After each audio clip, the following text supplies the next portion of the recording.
Been here before? I was here about 30 years ago. 30 years ago? Yeah. All right, so maybe it's going to be an easy one for me. I just make things up as I go. I'm not that creative, don't you worry about that. I was just discussing, I actually work in a historic house and a museum here in Savannah during the day, and I love reading about our city's history here. It's just a small city, and there's just so much morbid tidbits in every inch of this city that I cannot wait to share with you fine folks here tonight.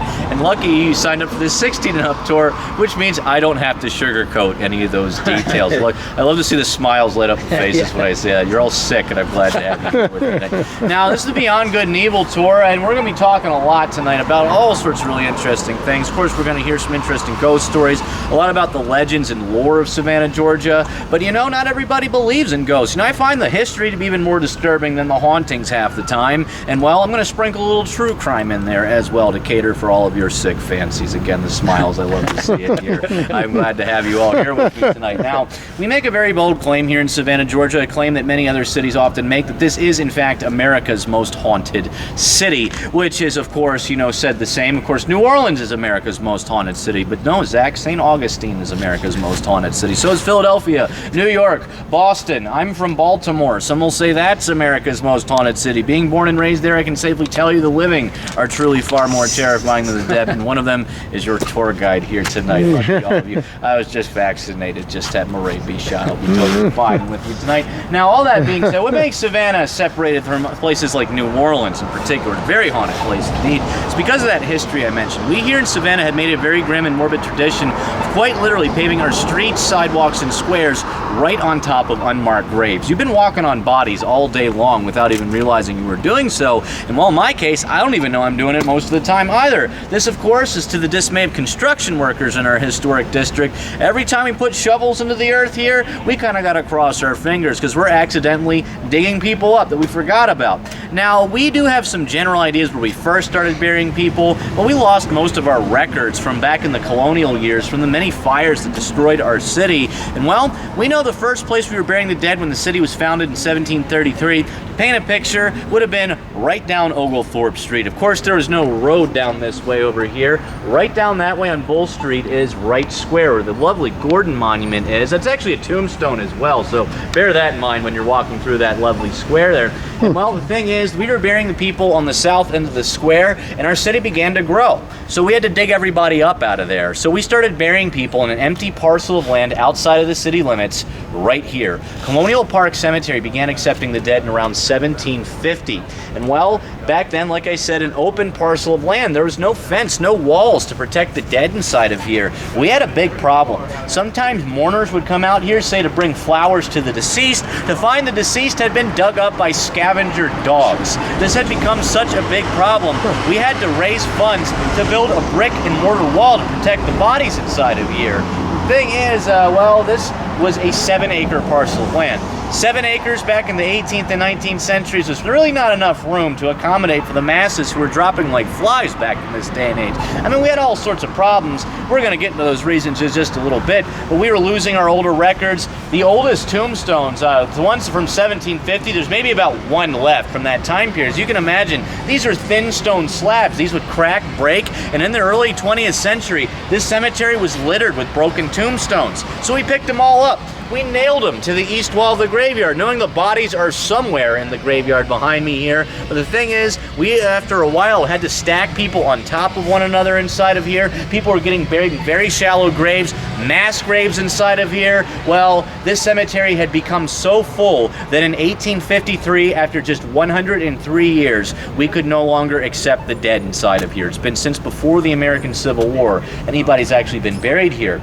Now, we don't know exactly how many people are in the 6-acre plot of land behind me, but you know, we have a good idea. That's because back in '99, a survey was done of this graveyard to get to the bottom of this mystery. The Chicora Foundation from South Carolina came here to record all of the marked and unmarked burials. Now, they first did the marked graves, and this was the easier task, as you can imagine. So they counted all the broken tombstones nailed to the east wall, the vaults like that brick structure behind me, and the tombstones that are still left. There's only about 600, a little bit under that are currently standing still inside of this graveyard.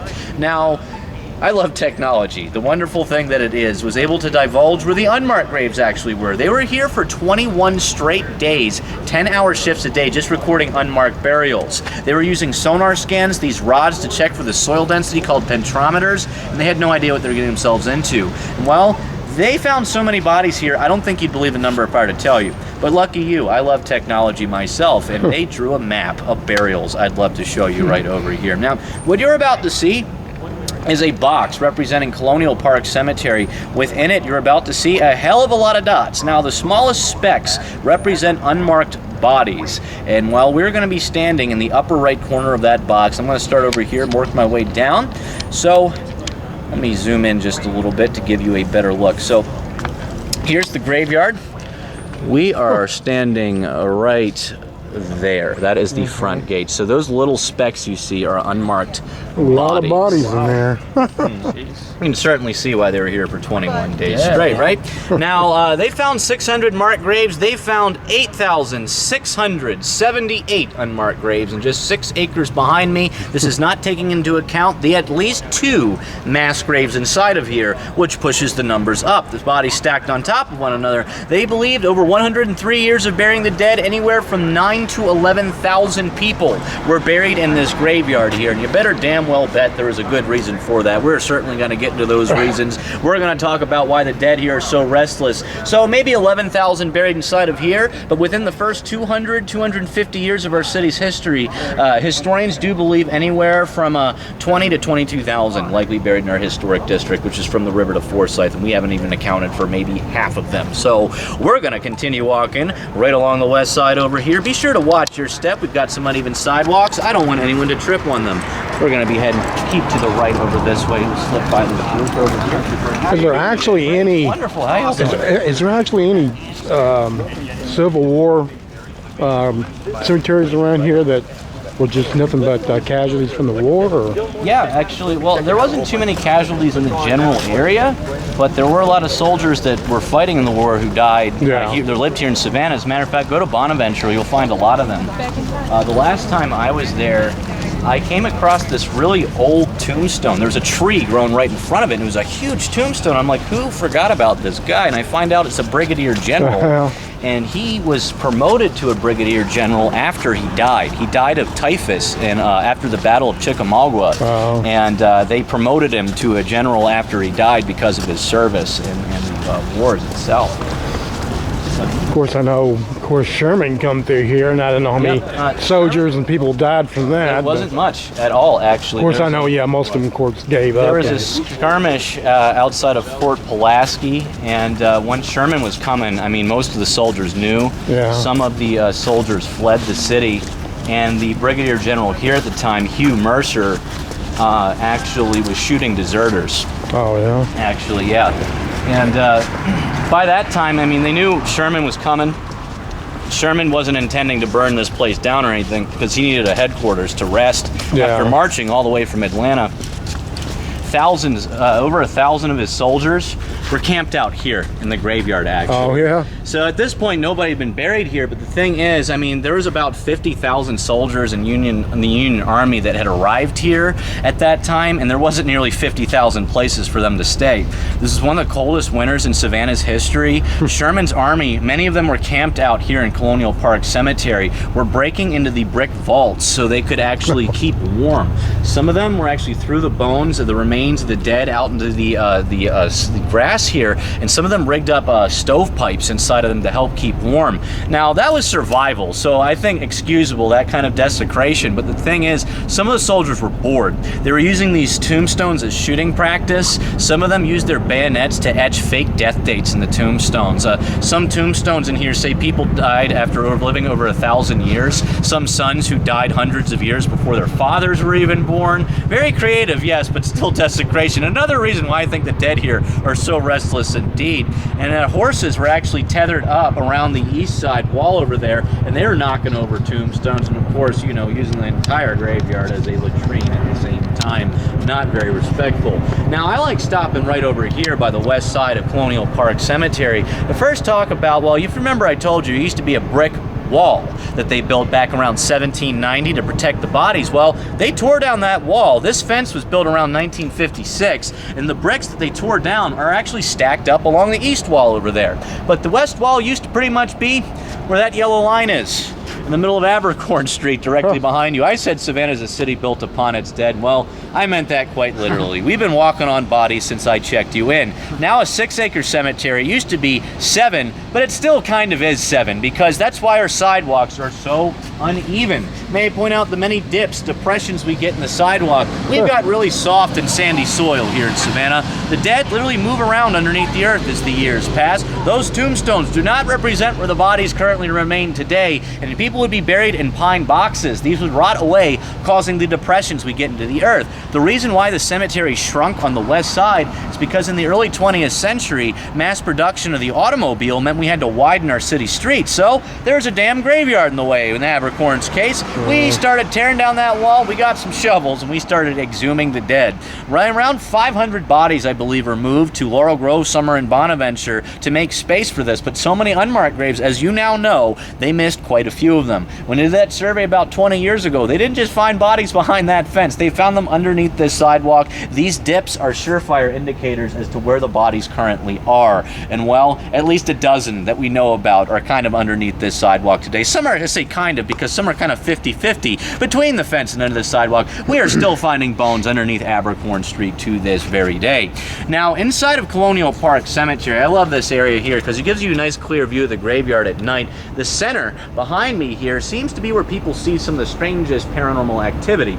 Day and night does not seem to matter. People see these dark figures, these translucent silhouettes, often looking like people wearing colonial style clothing, wandering about as if going by day-to-day business before vanishing altogether. But there is another haunting, one that people seen running around this area of the cemetery for a long time. The recorded sightings I know about, people that reported to have seen this, dates back decades and decades of not a dark figure, but quite the opposite. This bleach white figure of a young child has often been seen running about this area of the graveyard. Day and night doesn't seem to matter. People have seen this kid performing strange feats of acrobatics, jumping clear over tombstones, hopping up into trees, running at extremely fast paces before vanishing. And well, this is such a famous spirit. One man was actually a tourist here who was just hanging out in this graveyard filming his family. Now, he was walking right down this sidewalk behind me over here. He films his family, and he's watching them on his camera screen, who are walking to your left. If you can see where the sidewalk splits in the middle over there, and as he's filming them, he's puzzled because he sees this bleach white shape of a little kid dart right past his completely oblivious family. He looks up from the screen of his camera. There is no child to the naked eye, but sure as hell, still there on his camera screen, running behind tombstones, and seemingly effortlessly, this child hops up into a branch of a tree, hangs out there before falling down in a mysterious blob shape, disappearing altogether. I sound like I'm on my goddamn mind right now, don't I? Well, lucky you, I'm a professional. I have that video right here, and I'd love to show it to you. I love the enthusiasm here. Now, this is a very famous video. It was actually filmed New Year's Eve in 2008, and I'd love to say on a night very much like tonight, but unfortunately broad daylight when this one was filmed over here. Now, what you're going to see is the raw footage first. You can see the timestamp here on the bottom right, and what you're going to do, it's going to play through twice. The second time has been enhanced to give you a better look. You're going to watch from the center, running to your left. So here it is, right about there. Oh, yeah. Now, his family are the people going that way, but I want you to pay attention to this tombstone and watch that dark space to the upper left. There's a tree behind it. Look carefully. Someone goes up right about there. That's hard to see, but you're going to see it fall to the left right about there. Oh, okay. Yeah. Second time through to give you a better look. By a local news crew. Yes, this is still being shown on documentaries, ghost hunting shows. To this very day, they enhanced the video. They could find no evidence of this being any tampering or any hoax. The people you see walking by, his family, there it is, right about there. Actually, He showed this video to them right after it was filmed, and as you can imagine, they were more horrified than he was because that kid ran right next to him. They didn't see it. Now, all sorts of theories as to why the spirits are so active here indeed. I mean, like Sherman's army kind of ruining things inside of here, people walking on the dead all day long. I can understand why, but there are other reasons why the dead are often seen in that one particular area as opposed to, say, where I checked you in by the front gate. Because, well, historians believe that general area of the graveyard is a location of one of those mass graves I mentioned earlier. Now, I know the whole graveyard's a mass grave, as you now know, but this one in particular had something to do with one of the worst years in Savannah's history. I mean, we had all sorts of problems back in this day and age with fires and, well, a whole population of people who live next to a river don't know how to swim. Drowning was a big problem as well. Childbirth, the common cold. You know, if you look at that grave site over there, that fenced-in grave site, well, he was a Revolutionary War hero named Lachlan McIntosh who had a bitter rivalry with a Button Gwinnett. Button Gwinnett was another revolutionary who signed the Declaration of Independence for Georgia. Their rivalry ended in a duel. Both of them shot each other in anger, and well, Button Gwinnett did not make it. He actually died of gangrene a couple days later, while Lachlan got shot through his leg, survived to fight the rest of the war. But wouldn't you know it, Button is buried within shooting distance of his grave directly behind here. So you've got dueling spirits inside of here.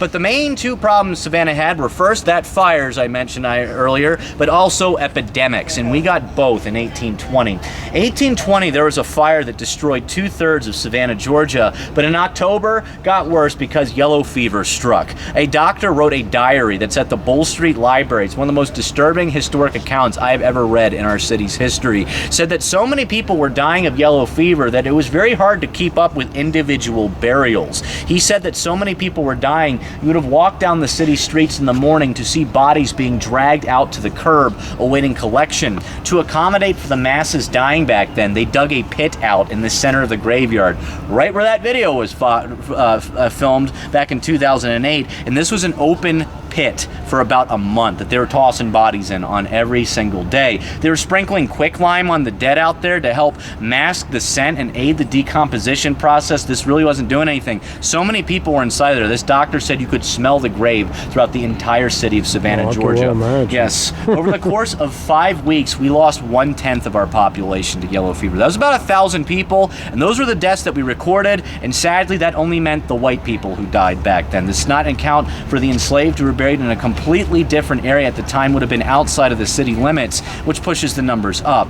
Now, so many people dying, we had this mass grave inside of the graveyard over here. Sadly, the children were usually the first to go during these epidemics, which very well may justify this restless spirit that's often seen here. But you know, these children are usually died during the first phase of the disease, which is your typical cold, cough, and fever symptoms, and they honestly got off easy because the final symptoms of yellow fever were absolutely horrendous. Your liver would actually shut down, which is why we get the name of the disease. It would cause jaundice. Your eyes and skin would turn a pale yellowing complexion. Not only that, boils and lesions would form from head to toe. The yellow fever victims had blood leak out of every single pore of their body. Tears of blood would stream down their faces. Not only that, they would vomit this black bile nonstop either until death or coma, and sweet death would take them. This is the stuff I can't tell the all ages group. Aren't you all glad to be here with me tonight?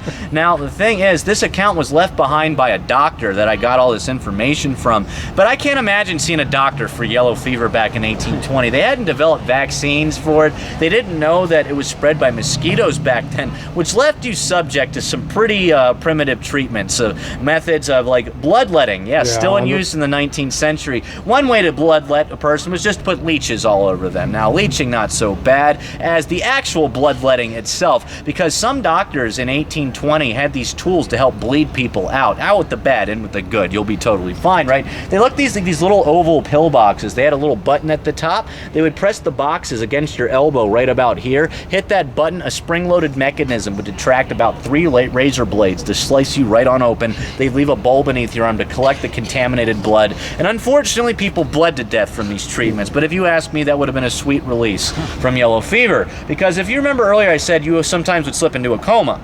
Well, unfortunately, those who would slip into a coma, when you slip into a coma state, you don't require as much oxygen. So the breath almost indetectable, the heart rate slowed as well. But not only that, these comatose victims' arms and legs would lock up and seize, looking like they had rigor mortis. Sometimes those who slipped into the coma were mistaken for the deceased. And we found this out the hard way back in 1820, because if you remember, I told you that was an open pit full of bodies there. One grim account, legend said a man woke up in that pit, pinned underneath the dead who were thrown on top of them, not only in agony because he was still suffering the final phases of yellow fever, but also in agony because of the chemical burns of the quicklime that they were sprinkled all over his body from head to toe. And well, he was pulled out of the grave only to be tossed right back in the next day when disease finally claimed him. So this is how we found out we were burying people alive all the time back in this day and age. Wasn't just happening here in Savannah. This is happening all over the states in Europe. During epidemics, sometimes when not as many people were dying, a guy from France told me that there was a job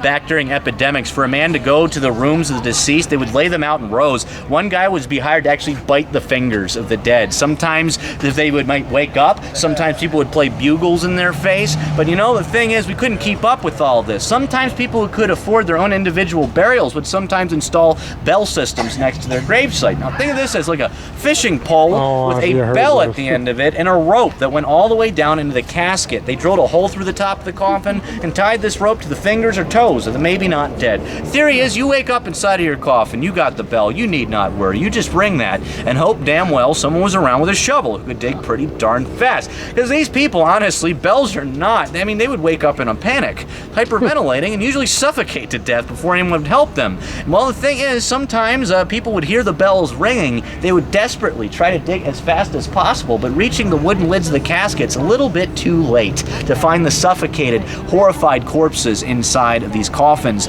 Bloody claw marks had etched the interior wood of these caskets, and the corpses were even found with their fingernails missing from the ordeal of trying to claw their way out. And well, this was another common sight back in this day and age, such a common thing that people actually would hang out here sometimes paid, listening for the bells with shovels on hand, just to be ready to start digging at a moment's notice. Now, they would work here during the day, but also they would work here during the nighttime, from dusk till dawn, which is where we get the old term graveyard shift from.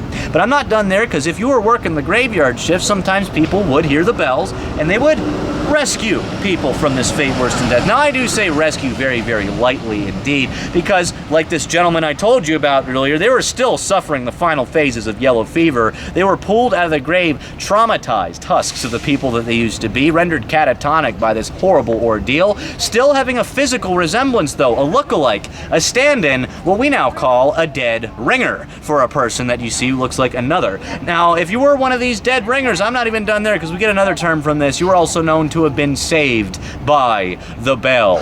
I am not making this up. Being a young man named Zach who grew up in the 90s, you can imagine the horror stories I have to tell. Now, all those horrors aside, I could rant and rave about this graveyard all night long, but we would not leave this spot. We're going to hear one of my favorite ghost stories in town next. We're going to continue the tour. Watch your step on these uneven sidewalks. Now you know why they're so uneven. We're going to head past the Cathedral of St. John the Baptist to beautiful Lafayette Square, if you care to follow me.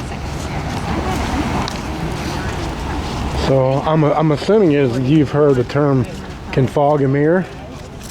Have I? I don't know. Where does that come from? Well, we used to joke about, we hire people to do work, and we say, well, they can at least fog a mirror. Right. Now, where that term comes from, they're talking about dead people. What they started doing back then to make sure that they wasn't dead, they put a little small mirror underneath their mouth and nose and see if it would fog it. See if it did, yeah.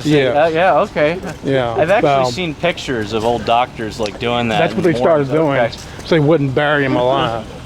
But yeah, just 2 weeks ago, that guy from France told me about the finger biters. I could not believe that. I'm like, you couldn't do anything else. You had to bite the finger, actually. Well, I mean, some of the people, I could see, they could get so sick that they probably was just barely breathing, and you couldn't even hear the heart rate and all that kind of stuff. And it's also where we get a lot of the vampire mess from, too. Yeah, people coming back alive, they say. Because, I mean, sometimes like here, we'd have to dig people up to make space inside of here. And sometimes when they did that, the caskets would break open and they would see claw marks inside, and it looked like they thought they were revenants coming out of the grave to feast on the dead. And it was also a misunderstanding of the decomposition process. Yeah. Because the way the body decomposes makes it look like their fingernails were growing really long, their blood flecks around the mouth would form as well, looking like they were feasting on blood, and this is where you get a lot of vampires. Well, my understanding, after you die, your hair and your fingernails keep growing. From what I heard, it's just for just a short amount of time it stops, but your actual cuticles end up rotting away, exposing more of the nail that you normally wouldn't see. And that makes sense. Yeah. I mean, but yes, where we get all those kind of wonderful things from is just a misunderstanding of how the body decomposes.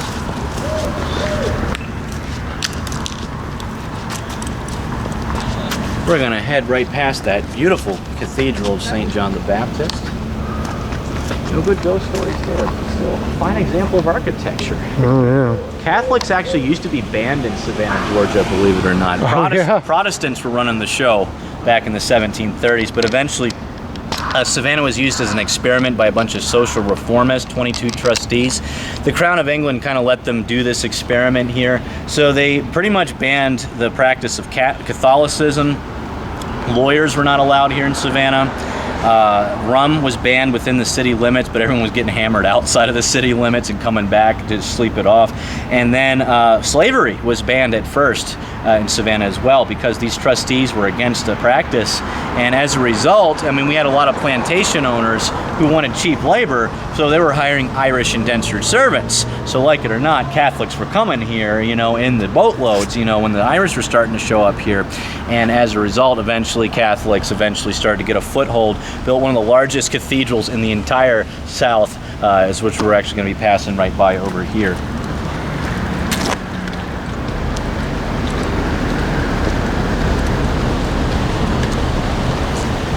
Unfortunately, the Crown took over, and around 1751, that is when slavery came to Savannah, Georgia. Money took over. Yeah. And with the slave trade, it brought all the mosquitoes that brought yellow fever to Savannah. Oh, I can well imagine. You see, most people didn't live to be about 40, 45 years old back then. Yep. With a short lifespan. Especially if you're living here, that's for sure. Just, I mean, too many things to kill you, you know? Yeah, there's the heat strokes all the time. The clothing people wore back in the 18th century, it's like wool clothes in the middle of summertime, working plantations in the middle of the day. You talk about it wasn't that sanitary either. I mean, not like they are today. Beautiful Cathedral of St. John the Baptist. That's Tiffany glass. Gold plate crosses way up top too. Check out the sanctuary if you're in town much longer, Catholic or not. So when was this built? The original structure, I believe, was built in the 1850s, but the majority of that was destroyed in the fire. And then the Irish population bought the property and built it up to this from the 1770s, and I think it wasn't even finished until the early 20th century, actually. They definitely knew how to build stuff back then. 1870s till the early 20th century, yeah.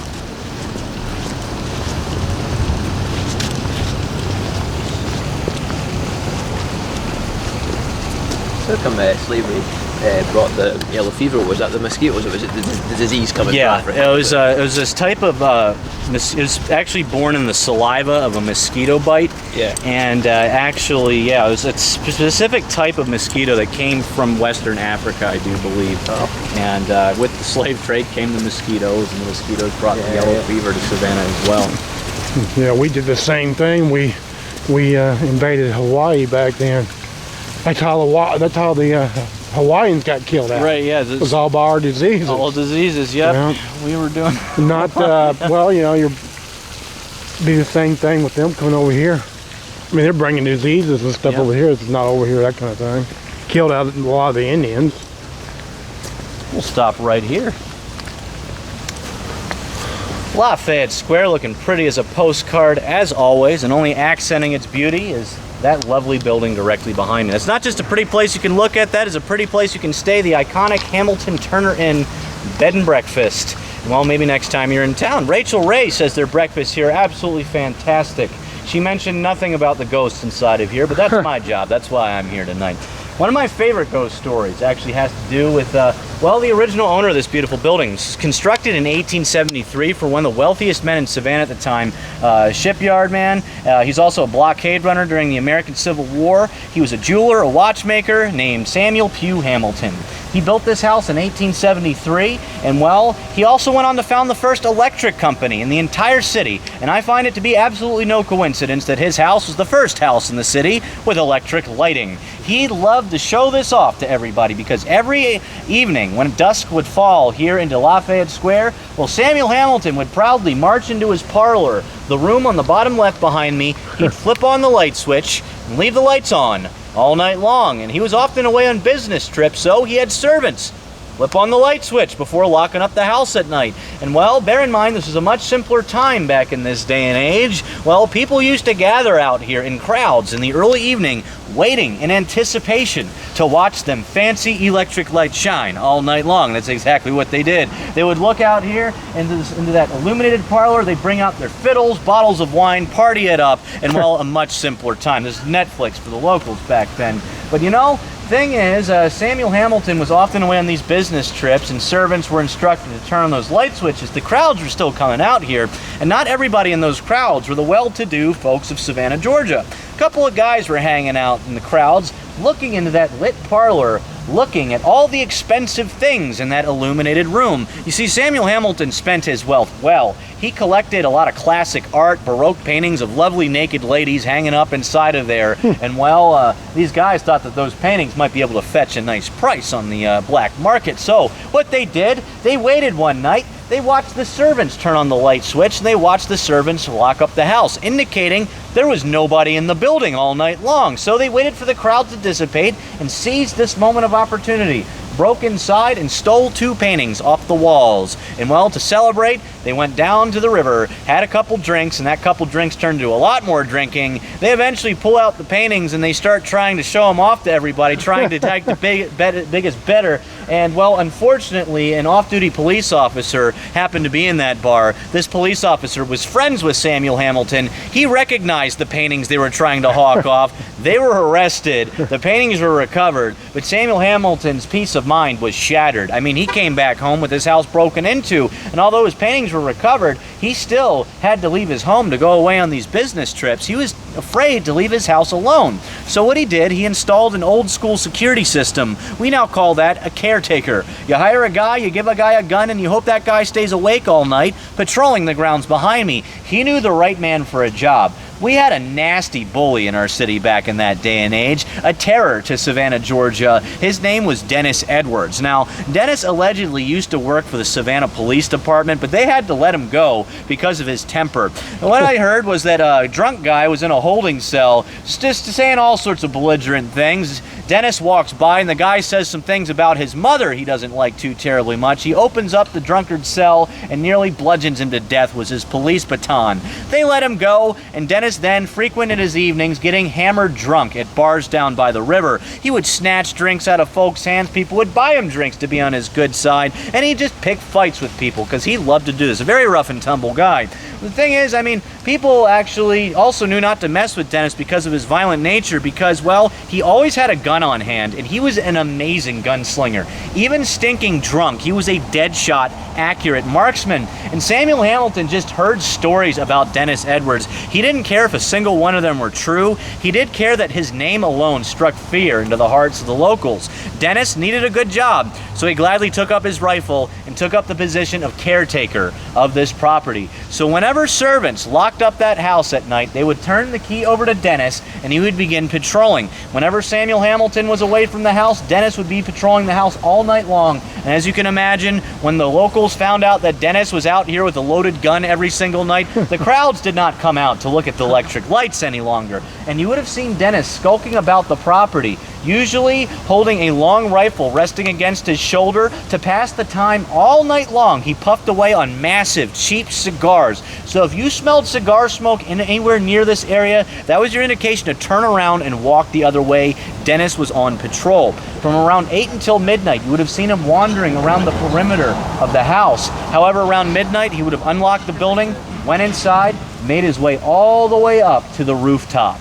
From the rooftop, he was granted a great vantage point. Not just the property, but this square. These oak trees weren't even here back then. If anybody even came this close to the house where we were now standing, you likely would have bullets rain down on you from up there at the rooftop. You would have heard Dennis's cackling, and you probably would have been running out of the square. Now, he would do this until around 6 a.m. Servants would arrive. He'd go down the stairs, turn the key over to them, and go home. One morning, 6 o'clock rolls around, servants are waiting out front. Dennis did not come down. About 15 minutes roll by. He did love his whiskey, so they thought he was maybe drunk and asleep up on the rooftop, so they start screaming out to him up there. Heard absolutely nothing.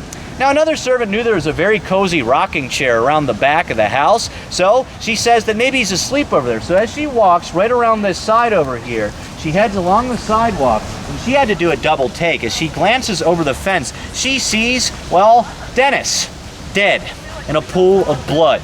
It looked like he did have a few too many up there on the rooftop the night before, slipped, fell, and broke his neck on the fall down. A drunken accident. Dennis was dead, and the city was very happy to hear about this. Our criminal, our bully, was gone once and for all. The city rejoiced in his death. Now, the police were actually called, and they thought the same thing at first. An accident. He'd had too many.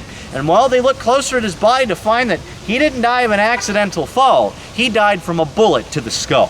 Somebody shot him in the back right of his skull about here. Somebody who probably knew damn well when he'd be exposed up there on the rooftop. And the police did not believe whoever shot him came from street level, but from a higher vantage point, which is the same today as it was then.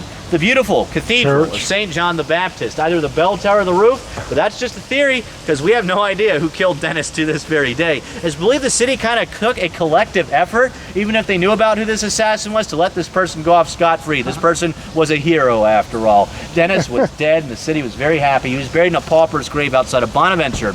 And although he's been dead a very, very long time, well, maybe since his assassin is still at large today is why I think he's still doing his patrols. Well beyond the veil of death, people often wandering by the property late into night will sometimes smell cheap cigar smoke before seeing this black figure toting a gun wandering about the property. But those sightings are often rare. More common are guests who stay inside of this house have more common occurrences with Dennis. And even guests on my tours have told me very strange things about this place.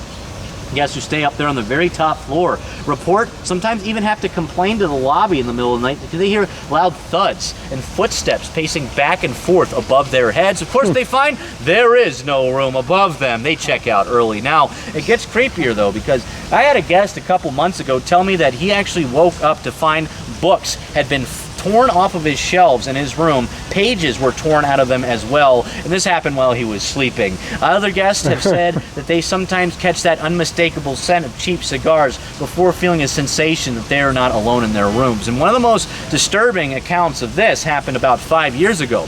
A woman who was staying up there on the second floor claimed to have awoken around 2:30 in the morning to the reek of cigar smoke. Not a smoker, staying in the room alone, naturally a little bit confused to be smelling something. This is odd hour at night. She shoots up in bed, looks around, she sees nothing but darkness and hears nothing but silence, but that smell continuously goes stronger, stinging her nostrils, and she gets that overwhelming sensation as the hairs stand on the back of her neck that she is not alone. She feels that there's a presence in the room with her. She peers closer into the darkness at the foot of her bed, and for a brief moment she swears she sees this dull red glow, appearing to be an ember of a large cigar, for a brief moment illuminate a face of a man with angry, cold eyes looking directly into hers, inhaling on a cigar, but only for a brief moment, because this man pulls that cigar out of his mouth, his face vanishes into the dark. She witnesses the ember move around for another moment before that disappears altogether, and the smell gone instantaneously. She fumbles around for a light switch, of course, to discover nobody in the room with her. And you better damn well bet she was seen running out that front door in her nightgown 5 seconds later. She left all of her bags behind. She actually had to borrow a tourist cell phone so she could have the workers bring her bags out here to the square. She then found herself checking into a now condemned Motel 6 about 8 miles up the street that way. Whole nother experience of horror staying there. Literally nothing to do with ghosts. Now, she never came back to Savannah after that experience. Now, and the thing is, I do believe that this is Dennis, and you know, that shouldn't stop you from staying here. This is a beautiful building, and well, I highly recommend if you do decide to stay here next time you're in town, you buy some cheap cigars, some matches, or a lighter, lay them out on your nightstand as a peace offering for Dennis Edwards. I have not tested this method out myself, so I don't know if it works or not. If it doesn't work, say hello to Dennis for me. He is just a fun and lighthearted haunting compared to the next stories I'm about to tell you. We're going to be heading up to Calhoun Square. There's quite the history behind the square itself. We're going to get a gander at what many consider to be the most notoriously haunted building in the entire city, and we're going to talk about one of the most brutal deaths I have heard about in this entire city, all wrapped up in one lovely square. If you all care to follow me, we're going to head to the darkness of Calhoun Square, right down Abercorn. So since you've been doing these tours, have you seen anything you thought might have been a ghost? Not seeing things, but I've had some very strange experiences. In the next square we're actually going to be going to, really intense sickness. I've come up with scratches before in this square. Yeah, and it's not very pleasant. Those two things happened to me on one occasion, and that was just the one time, and I plan to keep it just that one time. But I'll talk more about that in just a little bit. Let's just say we've had another guide with our company that's had more troubles with getting scratched and clawed up in that. Well, you know, I was telling you, I do paranormal investigations, you know what I'm saying, and the only things I have actually seen were very brief, and they happened so quickly that my rational brain plays tug of war with my imaginary side. And there's 2 times I did see brief apparitions was at the south end of Colonial Park Cemetery. It was like the dark figures I mentioned. Yeah, I mean, like mists almost. All the places I've ever been, the only thing I've ever seen apparitions was in Waverly Hills there, where I live at. I'll bet. Yeah, I've heard stories about that place. Yeah, you just got to be in the right place at the right time, of course. Right. And yeah, I mean, I'm going to show you some really cool photos in a bit. Actually, one of the buildings here is probably one of the more interesting ones I've actually seen. Because, you see a lot of paranormal photography. A lot of times it just looks like a blur or smudge, and you can make a face out of any blur or smudge. I get people like, I know you do you see the face? Do you see the face? I'm like, there's too many things on YouTube and all that. To me, it's just matrixing, where you keep zooming it in, and And then the stuff with the EVPs, they're like, did you hear him say this? And like they put subtitles. I'm like, let me decide for myself what I'm hearing before you tell me what I'm some of them are very clear, while others are just too scratchy. Or there are some really clear EVPs, though, taken in the Sorrel Weed House. That might be a place, if you're interested in that, to check out. Well, that's the same place that there's a paranormal. They do like a 2R or like a 3R and a 6R or something like that there. I know one of the guides there. He's very good. And I'm planning on doing one of those this week there. It's a very famous place. It's made famous because it was on all the ghost hunting shows, like Ghost Hunters, Ghost Adventures. Even BuzzFeed just did an episode there a couple years ago. Yeah, the BuzzFeed Supernatural show that they do. It's either there in Moon River. Those are the big two where people like to do their ghost hunts, because that's when people tend to get stuff. But when the ghost hunters were there in 2005, they got one of their longest EVPs ever in that the carriage house over there. I think I remember that episode. Yeah, if you go there, they'll probably play it for you because it is very clear. And I'm like, wow, yeah, I definitely hear that. Over the years, I've met all those guys. Oh yeah. On TV. Oh yeah. I got videos of all those guys on YouTube.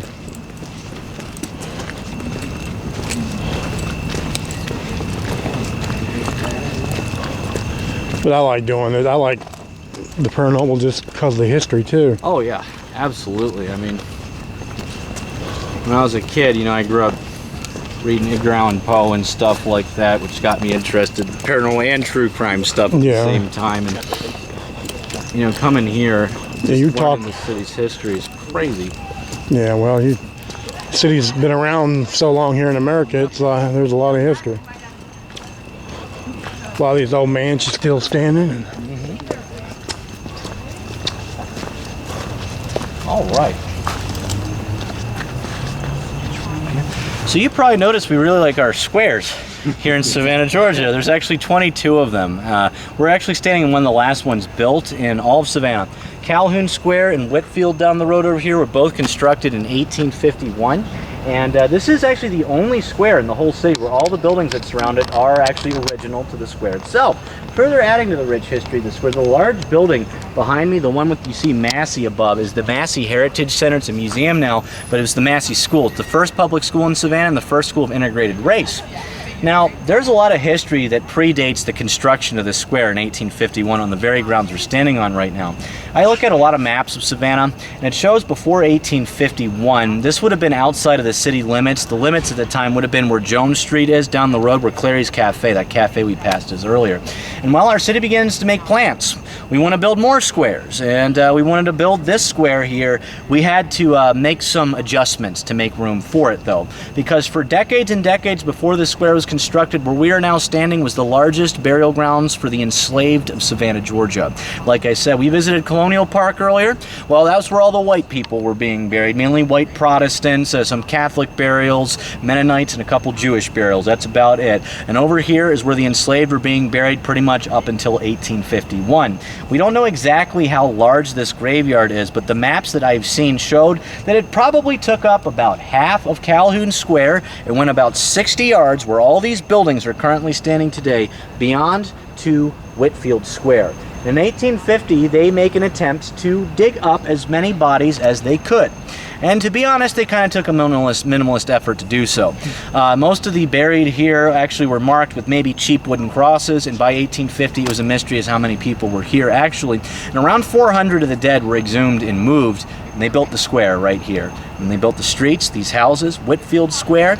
And well, historians believe that although they may have moved 400 bodies back in 1850, well, there's at least probably 12 to 1,500 of those who were worked to death in the plantations and during the epidemics I mentioned who were buried in the grounds we're standing on now. That is a giant gap. And it's unfortunate because of that gap, we are stepping on the dead right now. This is yet another example of Savannah having paved right on top of its unmarked dead, because we are still discovering many unmarked remains even in modern times. Back in 2004, when construction workers were digging underneath the sidewalk and street in front of the Massey School behind me there, they were trying to get to a gas line. When they got to it, they had to make repairs. They had to dig around and underneath of that line. And as they began to dig deeper underneath that gas line, they started to find human remains. The first thing that they found was the top of a human skull. Then they found more and more bones. It looked like a massacre happened underneath the street. So they called the police. The police recognized these are people who have been dead a very long time. So the historic experts come in, forensic experts. They begin an excavation, finding more unmarked graves were right underneath the road and the sidewalk over there, and part of the square behind me here. Now those remains were removed and put to peace in other graveyards. However, the thing is, well, that was just back in 2004. Even more recent, 2016, we found more unmarked graves. Hurricane Matthew hit Savannah, Georgia, and I was here for this. We had like 80-mile-an-hour winds and very heavy flooding ravaged this area of the city. It was a mess. But after the hurricane floods had receded, tourists and pedestrians walking through this area of the city, Calhoun Square and Whitfield, found bones scattered throughout the surface. So these floodwaters had literally churned these bodies up to the surface itself.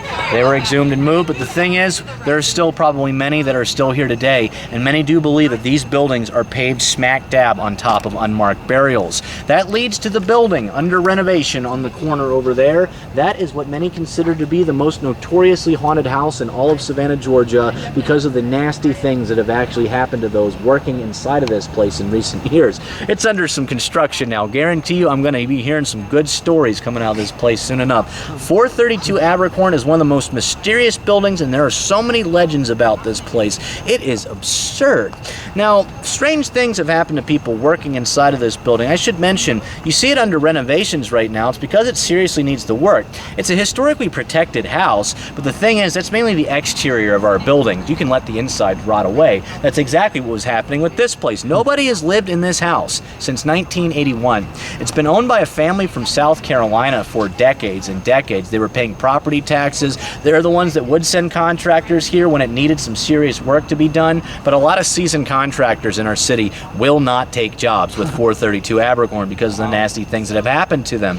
Now, strange things don't just happen to people inside of that house, they happen to people just standing right here looking at the damn place. Now I tell you that you've gotten a good look at the place here. Yes, I have been coming here for over 3.5 years now, and weird things have happened to me, and weird things have happened to other guides, and weird things certainly have happened to our guests. Constantly, people looking at this place will feel these overwhelming sensations, sometimes of deep despair and sadness. I've had people start to bawl their eyes out, crying uncontrollably after looking at this place, while I've had others look at this place feeling just that, while feeling physical disorientation, sickness, gut-churning pain. I've had stone-cold sober people, not my St. Patrick's Day tour, actually come here looking at this house, vomit and pass out as well. Yeah, we had 300,000 show up for St. Patty's Day this year. It's the most horrifying time of the year to be a tour guide, I can tell you that much. The thing is, these strange things happen. They sometimes culminate to the point where people can actually feel a presence, something they cannot see, sometimes physically grab them, push them, tug at their hair, and people are constantly coming up with claw marks on their flesh and bruises as well. This is such a common thing. I've got some pictures here I'd like to show you. Of course, in my morbid slideshow. Oh, first, I forgot. I almost forgot. I have a picture of that skull I told you about they found underneath the street. Cool. If you'd like to take a look at it, that officer is not holding a hamburger. He's holding a human skull. That's that first remain that they found there back in 2004. Now, we also have scratches. I had a guest from New Zealand about a year ago. She called it an early night because she said she felt something actually grab and rake against her arm, and she was left with these nasty marks you see right about there. She called it an early night that night. Now, we have a guide with our company. He's a very good friend of mine who's been doing tours with this company now since we started about 8 years ago. And he used to come here every night for years and years, and much like I do, telling you basically similar stories. And at first, for years and years, totally fine. Nothing would happen. But in the end there, after about 6 years or so, he said that almost once a week he was coming up with the scratches on his flesh. He'd feel really sick sometimes and sometimes really depressed. And well, every time he got scratched, he said for days and days after, he'd have strings of bad luck, feel extremely depressed, like a rainy cloud was following him around everywhere he went. And well, this only happened whenever he got scratched. He only got scratched in the presence of this building. He stopped ruling this out as being any coincidence, so his tours don't come here anymore. Guess who comes here now? Yes, for your entertainment, everybody. And occupational hazards for me. I've been scratched here once and I've had that gut-churning pain, but just the one time. I actually was fortunate because I was training another guide that night. I turned the story over to the new guy. Just said, here you go, take over for me. I walked about 5 feet or 15 feet down the sidewalk over here. The feeling just vanished altogether. But let me show you what the scratches looked like for my friend. Often showing up on his neck, sometimes on his back, sometimes in random areas in the body, but almost always showing up in 2s and 3s. You'll see these 2 at the base of his neck. Happening to him all of the time. Of course, we're all thinking the same thing. Zach, the horror of this photo are not those scratches on his neck, but it's that mullet you see on his head. Man, he's had to cover my tour twice, and since he's cut his hair, he hasn't been scratched a single time. I have my theories. Maybe you have yours. Maybe this ghost has a little fashion sense. Now, more terrible jokes aside, please forgive me. More coming of those later. But these strange things happen to people when they have brushes and encounters and sightings of whatever the hell is haunting this property. And I say that because whatever the hell this thing is usually shows itself as an innocent-looking little girl, but usually those that have brushes and encounters with this innocent-looking little girl are usually the ones who are met with the nastiest attacks our hauntings have to offer here in Savannah, Georgia. Now, people have seen this young girl. She looks to be around 7 or 8 years old. She has long, wavy hair, been seen wandering about the courtyard to the right, sitting on the front stairs and looking out the many windows of the facade of the house. Now, the most common window people tend to see this little girl looking out is the tall window on the first floor on the far right, the one you see closest to the balcony. balcony over there.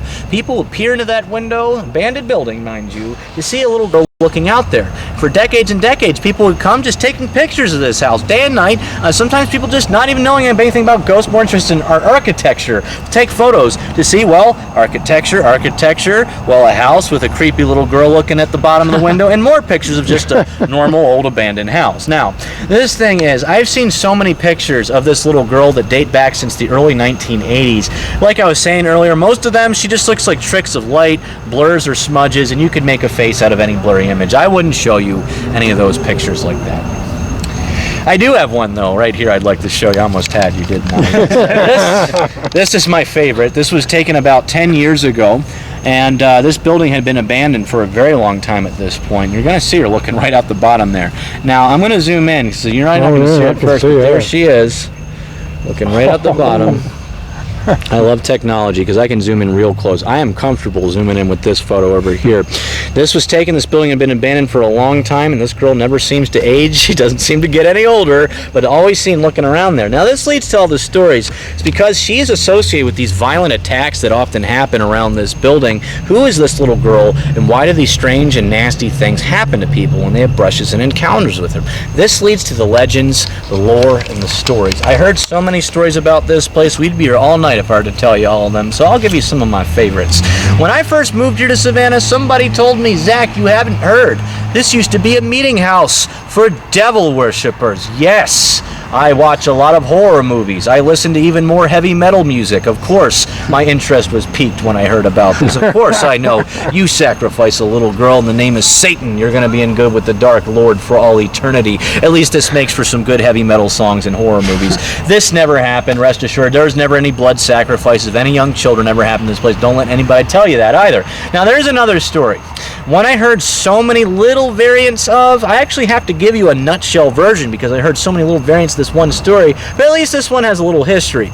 So in a nutshell, this building was constructed in 1868 and sold for $20,000, the most expensive house in Savannah in 1868, to an ex-cotton merchant named Benjamin Wilson. He moves in with his wife and his youngest daughter, who was around 7. They lived here happily for a couple of months, but sadly his wife passed away.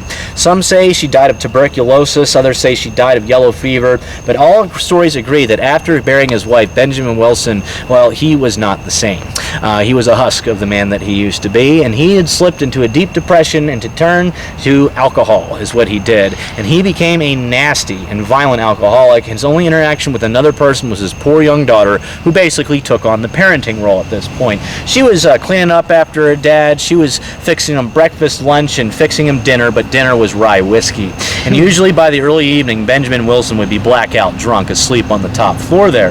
This poor young girl was only 7 years old. Her only interaction with another person was a tutor who came here once a week to give her lessons, but this tutor had become so frightened of Benjamin Wilson that she stopped coming here to teach this poor young girl. And every single afternoon, the bells of the Massey School would ring. Children would go out front of the school and play only feet in front of her house. Now, if you remember, I told you earlier, that's the first public school in Savannah over there, and it was the first school of integrated race. Well, on top of Benjamin Wilson's other horrible qualities, racism was up there too. He had forbidden his daughter to even speak with the children, the integrated race school over there, and well, she would simply sit in a chair and watch them play all afternoon while she'd listen to her father drink himself to sleep every single night. Now, one hot Savannah summer afternoon in July 1869, she hears her father passed out a little bit earlier than normal, snoring on the top floor. She was already sitting in her chair, anticipating the bells. The bells rang, the children come outside, and she hears her father snoring. She utilizes this moment of opportunity to slip out the front door, and she decides to have a play session. She has the time of her life, and she starts playing for about a half an hour. Her father wakes up, though. All good times must come to an end, because while Benjamin Wilson wakes up, starts calling out to her, she did not respond. So he goes down into the room thinking that she'd be sitting in her chair watching the kids play, saw the chair vacant. He looks out the window and sees her right out front, disobeying his rules. Ranting and raving like a drunken lunatic, he was seen nearly breaking his neck, stumbling down those front stairs. He violently dragged his daughter back into the house. He sat her back down on that chair, and he said, "You can sit here and you can watch those damn kids play all you want, but you are not leaving this spot until I say you can." To make sure she did not leave the spot, he proceeded to tie her to the chair with a rope. He locked her in that room, locked up the house. He went down to the river for a drink. That drink turned into 2, and that 2 turned into a 3-day bender. Benjamin Wilson came back home still stinking drunk. He fumbles around to unlock the house, eventually goes into that room, probably forgot he had a daughter in the depths of his alcoholic depression, unlocks that room she was in, and found her dead, tied to that chair. At this point, she's probably been dead for over a day at this point. Some would say that she died of a heat stroke. Some say that she was struggling, trying to escape from the ropes, but they only managed to tighten themselves around her, and she suffocated to death. But after this, Benjamin Wilson sobered up very, very quickly. The gravity of the horrible act that he had done to his own child, went up there to the top floor, put a noose around his neck, and hanged himself. Now, this is where things get vague, because this is an absolutely horrible story. I did some research, and let me tell you what I know is true. The house was built in 1868. The register sold to Benjamin Wilson, 20 grand, 1868. He had a wife who died shortly after moving in there. He had 4 daughters, and his youngest would have been around 7 around this time. So this we know is true. But Benjamin Wilson, I found, didn't die here in Savannah. After the death of his wife, he moved out of here shortly thereafter. He's buried outside of lovely Denver, Colorado. That's pretty far away. But I found that his youngest daughter, the one in question, actually did live here. Well, apparently she stayed here in Georgia, but she's currently buried outside of Atlanta. That's still not that close. It's a 4-hour drive away here, but I did some research with that as well. I found that she didn't die at 7 or 8 years old like these stories will tell you. She died at 83 years old. So this story is, as we call it in the industry, is bullshit, is what it is. But it is so interwoven, ingrained with the stories here in Savannah, Georgia. I mean, this story has taken a life of its own. It's a local legend. And, well, it's just that, though. There is no evidence of any young girl ever dying in this house, not since 1868, not in modern times. But the thing is, this doesn't change the fact that people keep seeing a little girl wandering about this property. This doesn't change the fact that when people had brushes and encounters with her, they were met with these nasty attacks and these feelings of misfortune. The worst of it happens to the people inside of the building. It tends to intensify for those who go inside of there. As many contractors in recent years who've been brave enough to work in here are subject to the worst of these hauntings. Well, many people working inside of here have claimed to see a little girl to be violently tossed off of ladders, come up with claw marks on their flesh as if they've been attacked by a wild animal. And one of the most vivid stories I heard about happened to a poor guy who was working in here alone about 8 years ago, said that he knew about the legends about the place. He didn't believe a single word of them, and as you now know, rightfully so. He goes about the whole day working up there on the top floor, patching up some of the ceilings up there. He said he was listening to his radio all day, nothing happens. End of the day, he begins to pack things up and go home. He unplugs his radio, he starts to put tools away, and as he starts to put the tools away, the radio turns itself back on. Full volume, obviously jolting him. He turns around to find it blaring behind him, unplugged from the wall. He gets up to inspect, and as he walks towards the radio, he hears the clinking and clanking of metal. The radio shuts itself back off, and he turns around to find that all the tools he had put away had been taken back out of the toolbox. This only happened in a matter of seconds. He then began to hear what he swore was giggling of a little girl from directly behind him, and then the pitter-patter of little feet going right down the stairs that were right out of that room, down to the front door. Now he thought it was a kid messing with him, so he starts cursing out to any kids that they're going to be in damn trouble if he catches them down there. He was then met with silence. He walks out the doorway and peers over the banister, and he heard nothing but silence. And now he started to feel a little bit uneasy. He then began to hear something again from the room he was just in a moment before, and well, it wasn't the pitter-patter of little feet, it wasn't the giggling of young children, it was thuds, heavy footsteps stomping into the creaky floorboards, stopping only a foot directly behind him.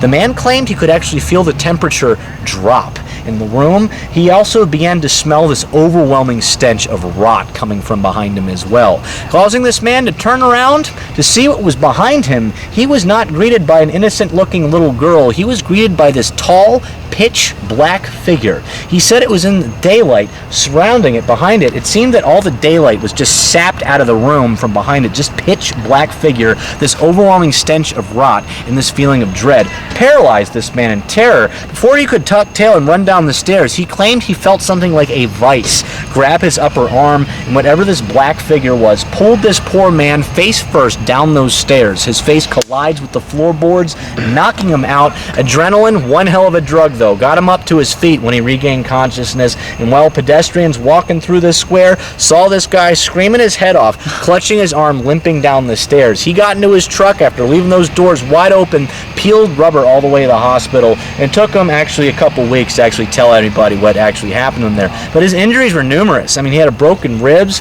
cracked collarbone, a concussion. His arm had been pulled out of the socket at the shoulder from the force of being pulled down the stairs. And of course, the claw marks. Now this leads to the other theories as well. When people have encounters sometimes with innocent hauntings like this and things get serious like this very quickly, well, this isn't your haunting of a little girl. This isn't even what you would consider to be poltergeist activity. When the violent attacks happen, the smell of sulfur, rotten meat, the scratches often appear in threes. This is the work of malicious spirits or malevolent entities. Things that seem to lavish in the pain and suffering of the living. And these things like to toy with people, kind of like a game of cat and mouse, and they cause all sorts of pain and all sorts of different flavors as well. Now, they're often known to attach themselves, often to objects, buildings, sometimes people. They like to hang out in areas where, while the dead have been churned up and disrespected quite a bit throughout the years, desecrated bodies and all of that. But the thing is, these things are often never known to actually show themselves in their true form of something that might horrify a person, go running in the other direction. They usually like to toy with people, and they often project themselves at first to be innocent imagery, typically young children.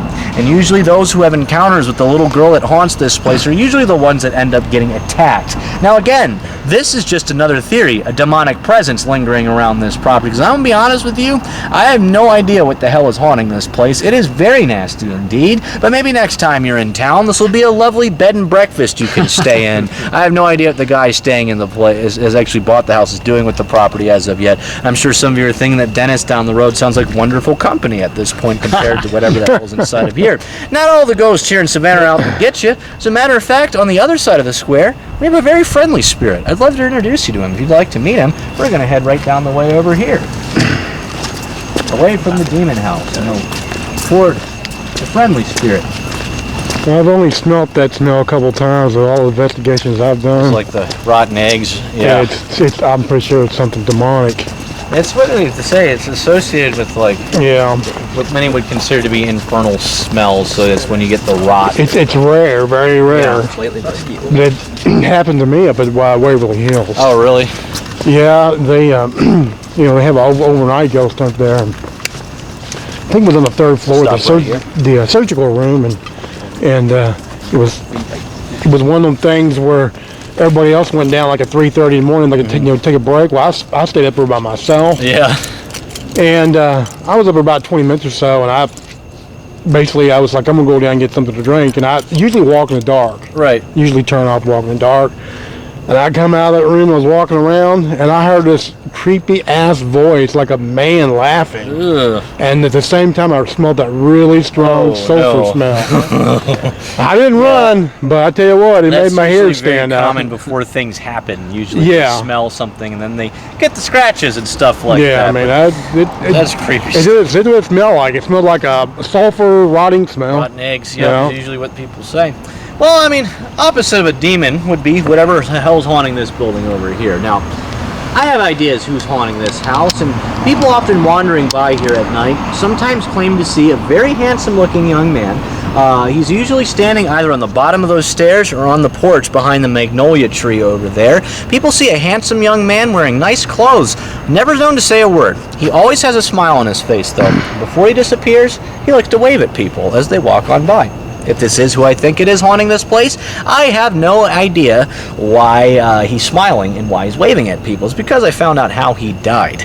Now, this story begins in the early 1940s. Owner of this house at the time was a cutthroat shipyard tycoon named Carl Espy.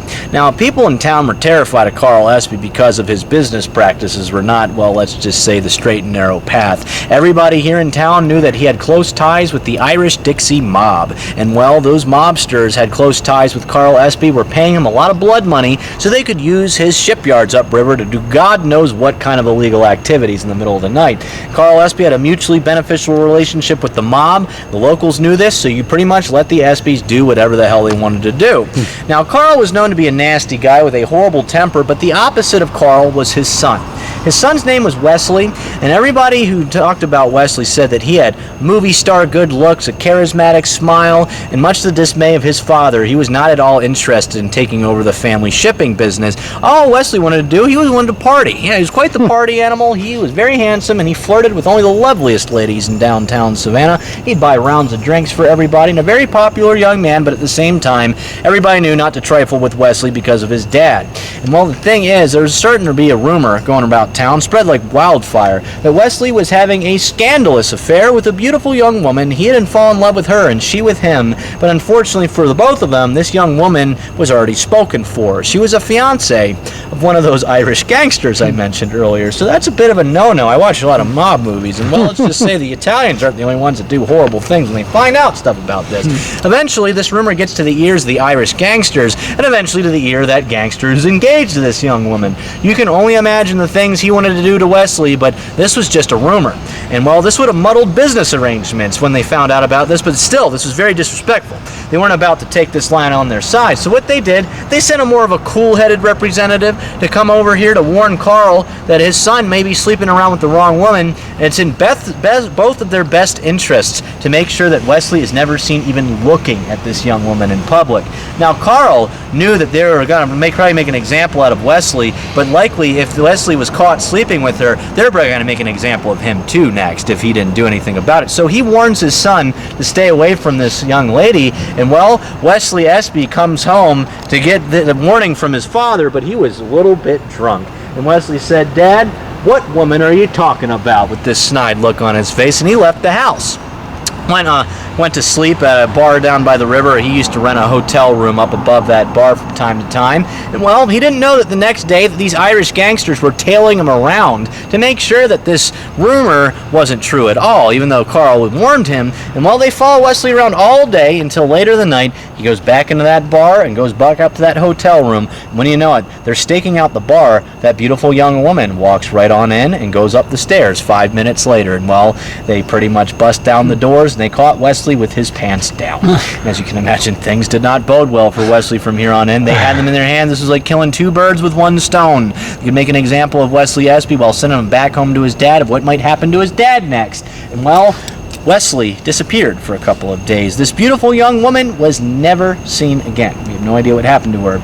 But we do know what happened to Wesley, because they wanted to make an example of him. Very early one Sunday morning, after the second day he disappeared, a black car was witnessed stopping right out front of the house right over here, and churchgoers walking by witnessed two men come out of the front of the car. They opened up the trunk, and they threw Wesley at the bottom of the stairs, sprawled out like a rag doll, unconscious, blood all over the place. They peeled rubber out of the square. Carl Espy hears all the commotion outside, walks out the front door. The crowd's scattered like roaches in the light, because, well, of course, they kept walking down the street. Snitches get stitches, end up sleeping with the fishes in the Savannah River after all.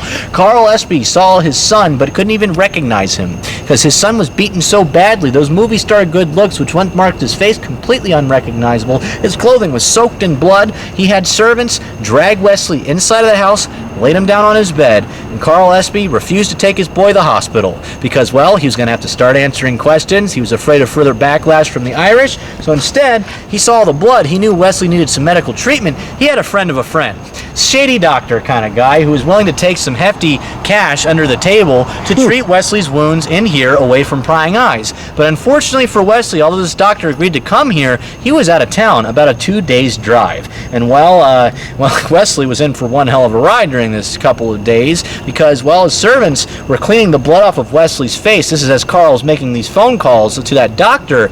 Well, one servant's cleaning the blood while another servant was removing his tattered, blood-soaked clothes. She removes his jacket, and as she gets to throw it away, she actually could feel something in the interior breast coat pocket, thinking it was Wesley's wallet or something. She reaches in to pull it out, but her fingers come out soaked in blood. She looks closer into that pocket. To her horror, found Wesley's testicles inside.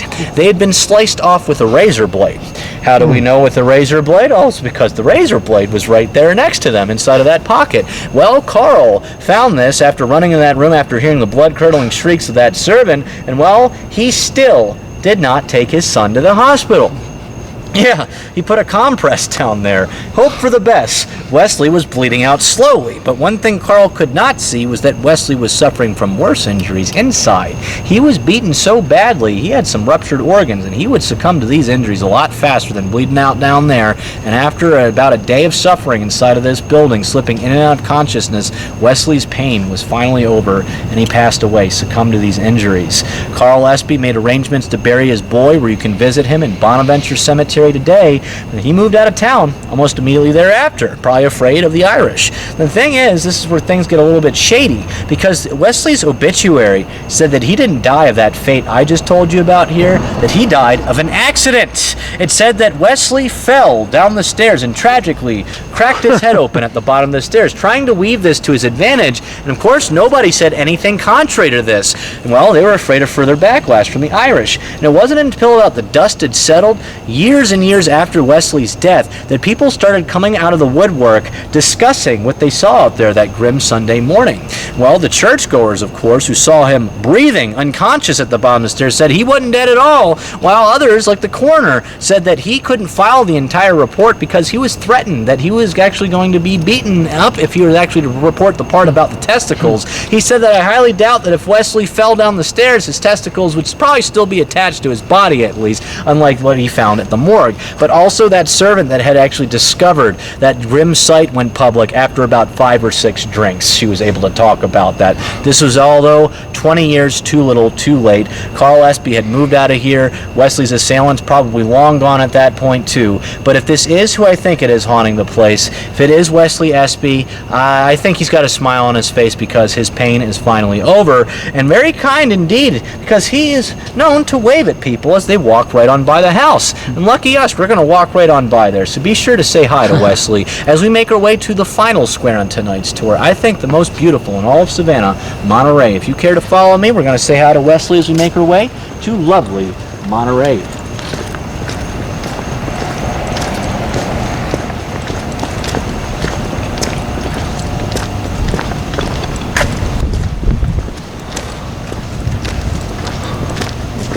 Nice house. Yes, it's actually owned by this church over here.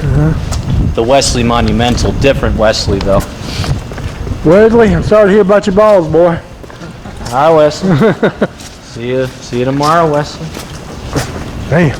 Hell, way to go. Yeah. Of course. The hardest story for me to tell, actually.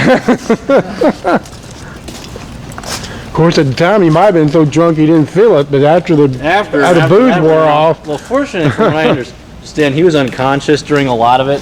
Oh, yeah. Which is good for him. Well, I was going to say, yeah, if he was beat that bad, he probably was.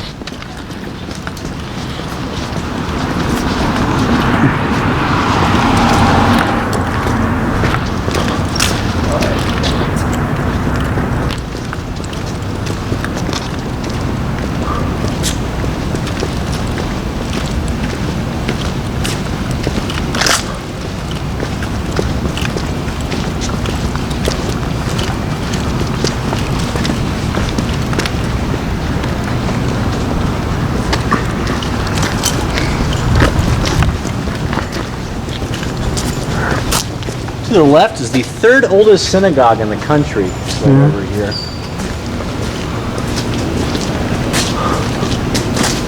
There's still a couple families that attend this synagogue. Their families have been here since 1734.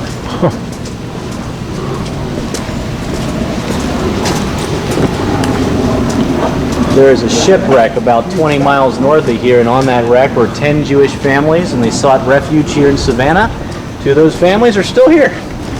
They decided to stay. We're very happy to have them too, because, well, 1, they weren't Catholic. 2, the head of the Sheftall family, who still are here today, was a doctor. And we lost our only doctor a few months before to malaria, so we were very happy to have him here.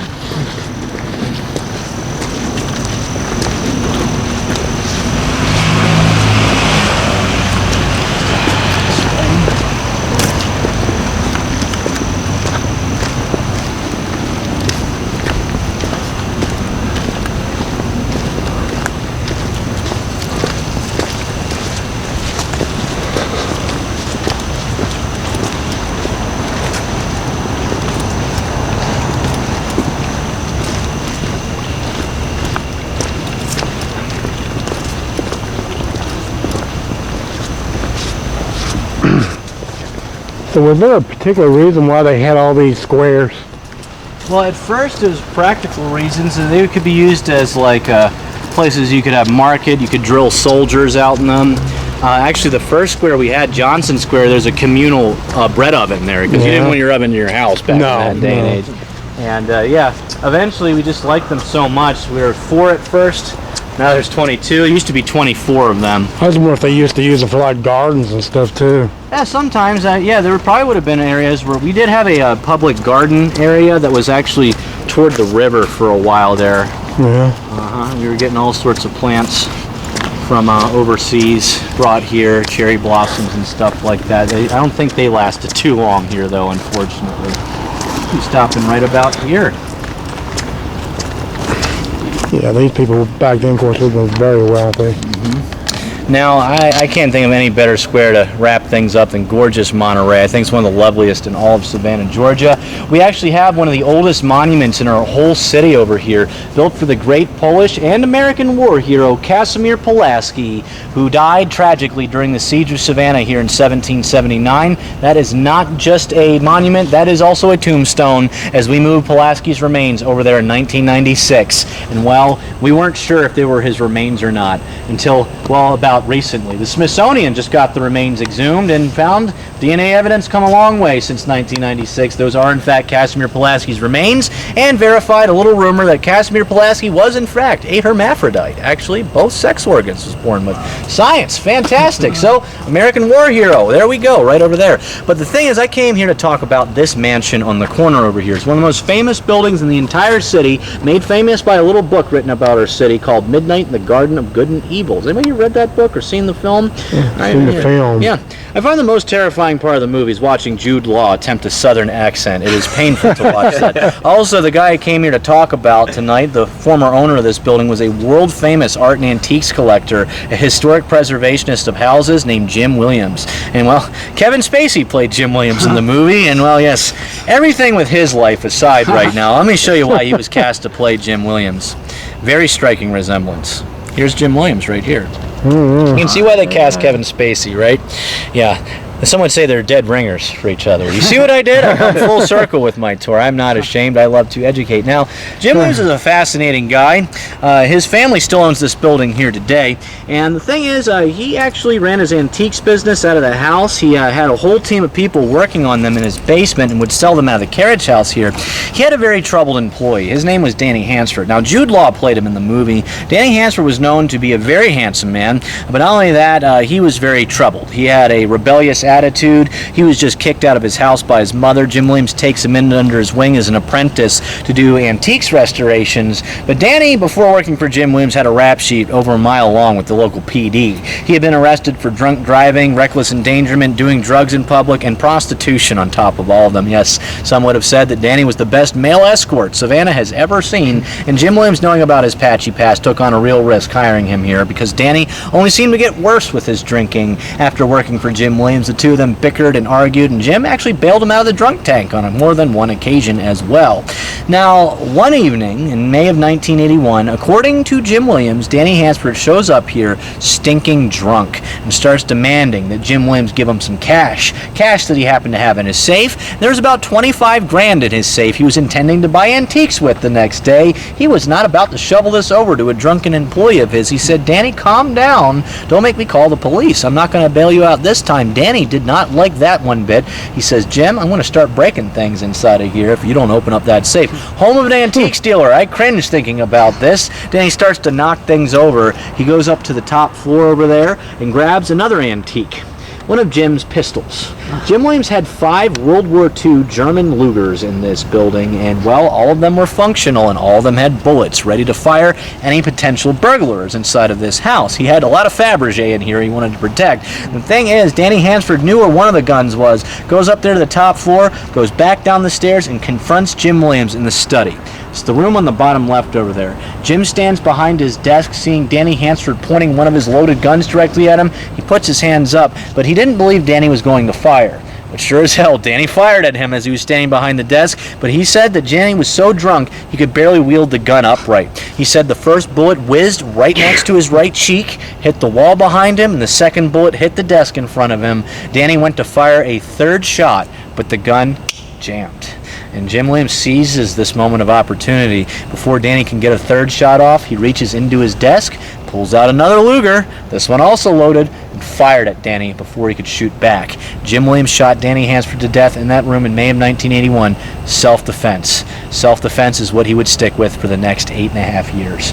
Jim Williams is the only man put on the same crime trial 4 times. Actually, only man in Georgia's history to be tried 4 times for the same crime. And well, it's never going to happen again. This would spark inspiration for both the book and the movie Midnight in the Garden of Good and Evil. The movie only shows 1 trial, which is why I'm not a big fan of the film itself. And well, the thing is, the reason why 4 trials happen is because the police come in the crime scene, they listen to Jim Williams' story, and a lot of the investigators did not believe a word of it. They believed that Jim Williams was the first to shoot, either in the heat of the moment, something that had nothing to do with money. They did believe that the two of them were having a lover's quarrel, that this was a shooting of passion. It became public. Well, Jim Williams shoots his lover in the study. You can only imagine what the tabloids looked like here in 1981 Savannah. And well, to be honest with you, it became public that Jim Williams was gay. Everybody here knew he was, and all of his workers were gay. So whether or not he was lovers with Danny Hansford, that is a whole can of worms I'm not going to get into. But the first trial wasn't looking too good. Jim Williams was found guilty of murder, an attempt to cover up the crime scene, shooting of passion. And well, he was able to appeal his case. He'd go on a second trial after posting $200,000 bail. He hired the best lawyer in our city, Sonny Seiler, to work his defense, and to get all of his bases covered, the best practitioner of voodoo root magic in all the Low Countries, Minerva, to practice some black magic in his defense. Now, Low Country voodoo is what we call it here in Savannah. Some differences to the New Orleans flavor, and of course, the birthplace of all of voodoo is Haiti, but this actually came from Western African culture, the Gullah culture of Western Africa. He hires Lady Minerva to practice black magic in his defense. Now, let me show you a picture of Minerva right over here. She and her family's from Beaufort, South Carolina.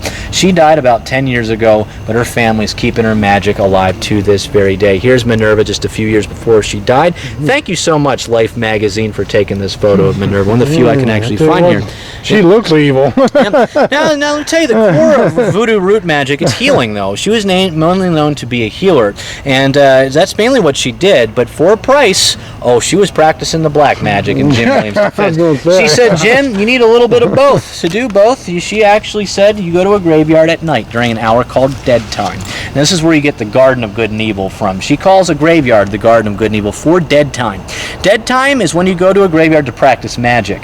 11:30 to midnight is the white magic portion of dead time. Midnight to 12:30 is black magic time, just in case you wanted to know.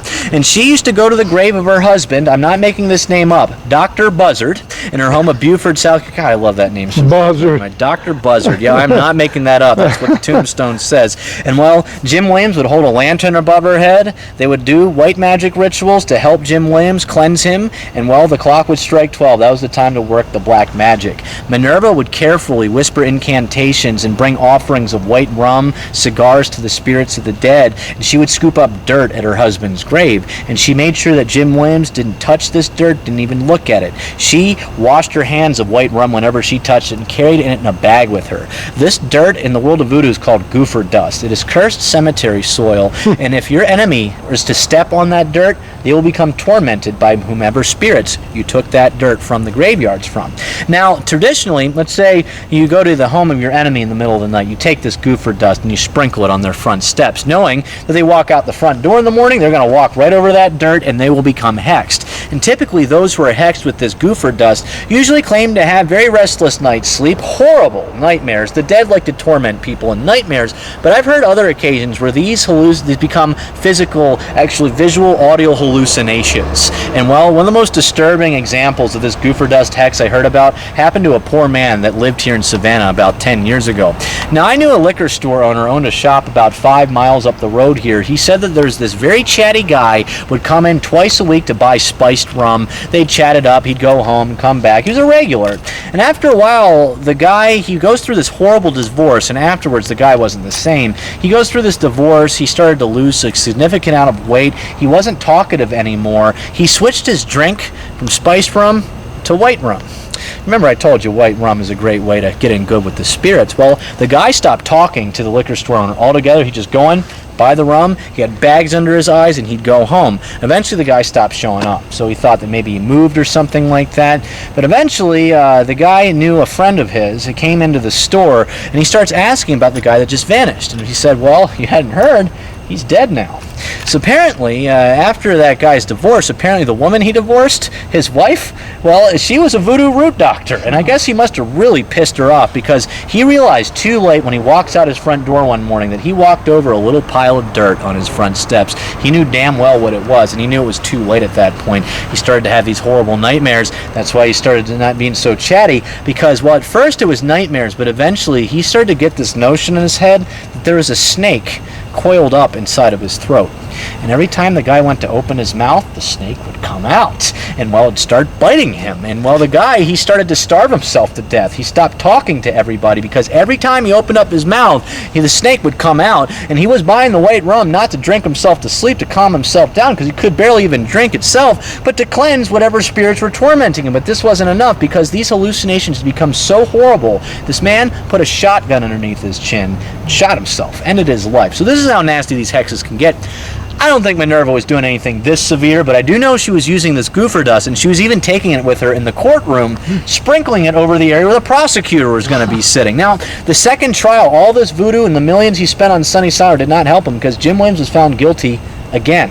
Second time, and this time he was sentenced behind bars. Life sentence, murder. And, well, he only served 2 years of that life sentence, because let me tell you, the contradictory reports in the police reports started to come to light. Minerva was still practicing her magic while Jim Williams was behind bars. Not only was there contradictory evidence in the police reports, key investigators had proven to have been lying on the stand to the knowledge of the prosecution, and the big thing, tampering with the damning evidence that was against Mr. Williams. This would merit a historic third trial. It caused so much of an uproar in the courtrooms here in Savannah, the judge ended it, a mistrial. Hence the fourth one. The fourth trial, fortunately for Jim Williams, happened in Augusta, Georgia, not here in Savannah, where he already had biases placed against him. This new evidence was presented. Minerva was even there with him. That last trial, sitting in the back of the courtroom, she had these thick purple sunglasses so nobody could see the magic she was working with her eyes alone. In that fourth trial, the jury found Jim Williams not guilty of murder in under 45 minutes of deliberation,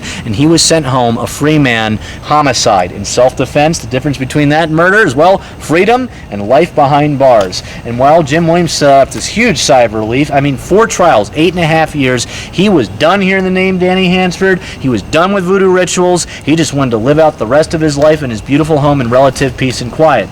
But Minerva said, Jim, you may be done with the law, but we need to deal with the matters of Danny. Because let me tell you, self-defense or not, none of my business with that. That boy is not very happy that you shot him.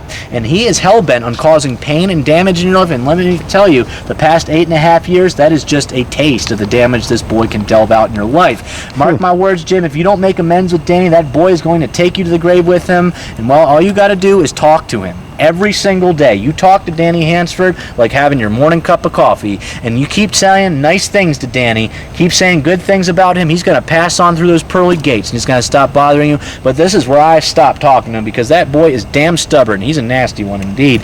And, well, Jim Williams said absolutely not. He was done with all this. He did not heed Minerva's advice. He did live out the rest of his life in his beautiful home in relative peace and quiet, which was only 8 more months. Very early one morning in 1990, Jim Williams wakes up. He walks down the hallway to get to the front door there so he could collect his morning newspaper. To actually get to the front door, he physically had to walk right past the room where the shooting happened. And right as he walks past that room, he died of a heart attack. An employee found him dead on the floor at 59 years young, right here in his beloved home, only 8 months after that trial. Minerva said this was no coincidence. She did believe this because he did not heed her final advice. And Jim Williams would be buried in his home of Gordon, Georgia. And, well, about 3 nights in a row after that funeral, Minerva was seen out here skulking about the property during that hour of dead time, practicing some rituals. She never told anybody what she was doing. She'd even tell her family. I have some theories, though, of what she was actually doing. Because, well, I work here during the day, actually, as discussing. I work in a historic house and a museum. Happens to be this one. I know Jim Williams' family very, very well. His niece, Susan, just went on my tour here a couple weeks ago. And she said, Zach, if this house was legitimately haunted, we would market it. We'd advertise it. It'd bring a lot of heads throughout this building here today, and I can vouch for that. I've worked here for almost 2 years now. I've had no strange occurrences inside of this building. No feelings like being watched. What I think Minerva was doing was a cleansing, a purge of this property, and if that's what she was doing, I am so grateful to her, because I like to keep the ghosts out here at night, and I like to talk about art and antiques during the day, and I like to draw the line between the two. I do wish Minerva did a cleansing of the ground we're standing on right now, though, because to wrap things up here tonight, we here in Savannah have not just built our streets, sidewalks, and squares on top of unmarked graves. We are standing right now on a battlegrounds. All night long, we have been walking on where the Siege of Savannah in 1779. That's the battle where Casimir Pulaski, the great cavalryman, died. That siege was fought literally where we are standing right now. You see, at the time, the English had actually held the city of Savannah, as taken from the Americans and French a year before.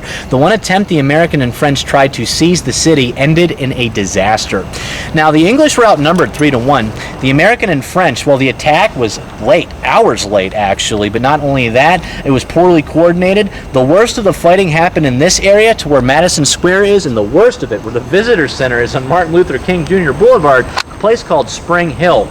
Now, as soldiers were making their attack against the fortifications down current Bull Street here, they were met at point-blank range with a battery of cannons. Now, the English were outnumbered, and they had limited ammo, so they loaded up the cannons with bricks, nails, and even chains. So you can imagine, it rendered these into giant shotguns. Can you imagine what this does to the human body? Well, multiply that by hundreds and over 1,000 people clashing against the fortifications. They were rendered to a bloody pulp.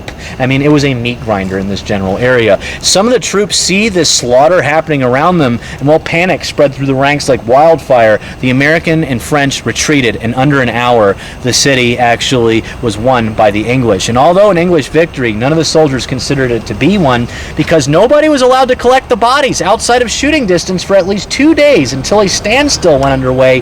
And well, there's many wounded soldiers, literally feet behind the barricades, that the soldiers had to listen to, moaning, begging for water and medical attention. Some of the soldiers claim to have actually had mental breakdowns as a result of all of this. That is just a taste of the bloodshed that happened on the grounds we are standing on right now. One commander said he went in with 600 men, only 250 made it out in that hour, while the more prominent soldiers are buried over here, and in Colonial Park Cemetery, we don't know what happened to the common foot soldier. As a matter of fact, we do know that there is a mass grave somewhere.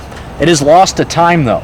And well, historians theorize that mass grave is currently underneath the Visitor Center on Martin Luther King Jr. Boulevard. And well, if you're enjoying our city's history in the Visitor Center, you're also stepping on one of our mass graves as well. Now, since we have hauntings that date back since the siege of 1779, people walking through this area of the city still bear witness to the battles, even happening hundreds of years after it occurred. People often smell gunpowder. Sometimes people hear the deafening sounds of cannons being shot. People even claiming to feel the reverberations of them rattling through their chests as they walk through this area, of course, to see none of this, while others have claimed to see what they first thought to be historic reenactors charging down the middle of Bull Street. These reenactors do have a tendency to disappear before hitting Madison Square, where the fortifications were. Now, we have a lot of old sayings and superstitions here in Savannah that date back to 1779, and I'm going to leave you with this old saying here to ensure that the dead stay here and torment me and don't follow you home and bother you. So forgive me with my terrible old-timey accent I'm about to put on here for your safety, of course. If thou wishest to be spared from the vengeance and the anger of the restless spirits here in the city of Savannah, pray thee, find it within thine hearts to tip thine tour guide. I swear it works every single time. And of course, the best tip of all is a 5-star review for your guide, Zach, on TripAdvisor. If you did not enjoy the tour tonight, my name is not Zach, and I have no idea what a TripAdvisor is. From the bottom of my heart, thank you all very much for coming out here tonight. It has been a pleasure having the three of you out here on this very intimate tour Thank here. you. Thank you so much. Now, I'm heading back to the graveyard in just a minute. If you need a guide back there, I want this to be fun in Savannah. Not lost and afraid in Savannah, so I'm just going to mosey right on down there. Now, if y'all need any directions, questions, or anything like that, do not hesitate to ask. The badge is off. I swear I'll be honest with you. Thank you all so much for coming out tonight. Thank you It's very been a much. pleasure. You coming with me back to the graveyard? Yeah, All right, thanks, cool. yeah. We'll head down there. Well, I hope you all